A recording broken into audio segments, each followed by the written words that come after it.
Hello viewers, இதுதான் உங்கள் சட்டம் யாருக்காக சேனல். நம்ம இந்தியாவில் உள்ள ஒவ்வொரு இந்திய குடிமகனும் தெரிஞ்சுக்க வேண்டியதா இந்திய அரசியலமைப்பு. இங்கிலீஷில் இந்த இந்த அரசியலமைப்பை இந்தியன் கான்ஸ்டிடியூஷன் டேர்மில் மென்ஷன் பண்ணுறாங்க.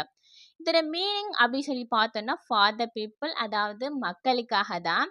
கொஞ்சம் டீட்டெயில்டாக எக்ஸ்பிளைன் பண்ணணும்னா நம்ம இந்தியா ஃபுல்லாமே 3 ஆர்கன்ஸை டிபெண்ட் பண்ணி தான் இருக்காங்க: ஜுடிஷியரி, லெஜிஸ்லேச்சர் அண்ட் எக்ஸிக்யூட்டிவ். இவங்களோட பவர்ஸ் அண்ட் ஃபங்க்ஷன்ஸை எக்ஸ்பிளைன் பண்ணுற ஒரு டாக்குமெண்ட் அப்படின்னு சொல்லியும் சொல்கிறாங்க.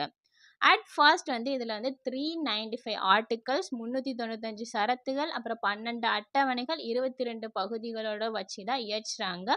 அப்புறம் இதில் நிறைய அமெண்ட்மெண்ட்ஸ் கொண்டு வராங்க, நிறைய ஆர்டிகல்ஸும் இன்செர்ட் பண்ணுறாங்க. எந்த சட்டமாக இருந்தாலும் சரி, ஃபார் எக்ஸாம்பிள் நம்ம ஒன் நேஷன் ஒன் எலெக்ஷன்லேயும் இந்த கான்செப்டை பற்றி எக்ஸ்பிளைன் பண்ணியிருப்போம். எந்த சட்டம் இந்திய அரசியலமைப்புக்கு அகெயின்ஸ்டாக இருந்தாலும் சரி, அந்த சட்டம் வாய்டாக செல்லத்தகாதது.